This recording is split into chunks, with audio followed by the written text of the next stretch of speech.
Everyone wants to be the one with all the golds, all the limbs, but does that make you a better player? I don't think so. Neither does the game. Hey, what's up guys, it's Johnny here. I'm here to talk about whether statistics really matter and tell you how good of a player you really are. And I'm someone who believes in progression and getting better at the game and becoming a better player overall. That's something I want to promote through my channel and through my content. And I feel like this is a question that can be answered pretty easily, and in my experience it was when I was doing placements for season 2. They had a hard reset, meaning that there was nothing to base your SR off of. It was fresh, so you can go from being 30, which was something like bronze or silver if you transferred over, to going to diamond if you did well enough. In my experience, I was mostly playing Reaper, I was playing DPS, and I was doing with a friend who was doing heals pretty much all the time.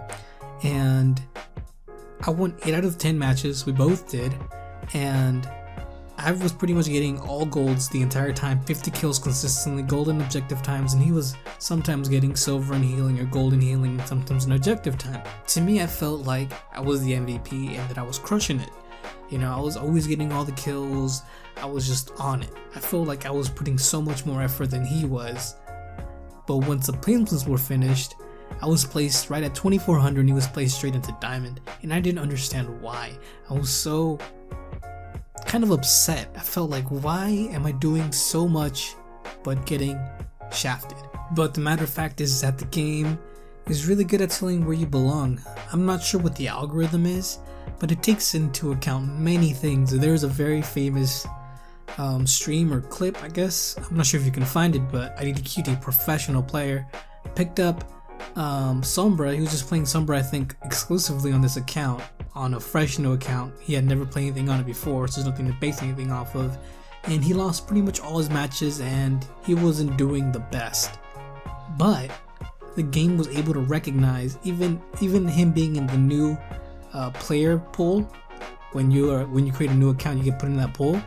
Even though it was a fresh account, it immediately knew that he was a Grandmaster player and placed him straight into Grandmasters. And that is pretty insane when you look at it. That means that even though he failed all of his matches and he didn't do the best, the game already knew that he was a Grandmaster player.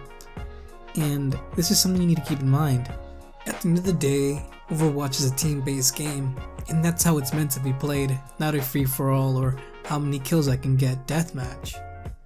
And the more you keep that in mind and the more you think about what I should be doing to help my team out, the better you will become as a player. And I truly believe that I'm someone who went from silver, 1700, all the way to diamond, and something I learned along the way was being the MVP and being the #1 person doesn't make wins, doesn't make you a better player.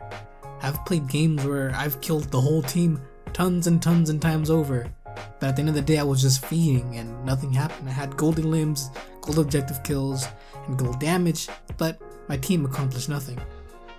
And what I learned over the time is just doing what's best for my team, sometimes filling in roles, not always playing DPS, playing tanks, shot calling, communication, being open-minded. Those things definitely have made me a better player, and I definitely think that those will make you a better player, and those reflect who you are, not how many limbs you have, how many kills you have, how good you are at shooting. This game isn't all about aim or how many kills you get.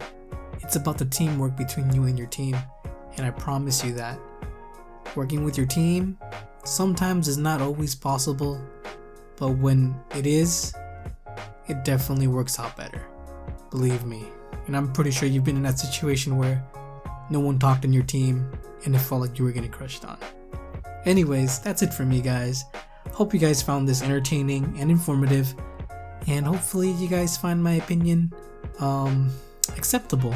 And if you don't, please, make sure to leave a counter argument in my comment section. If you do, make sure to leave a comment, like, and subscribe.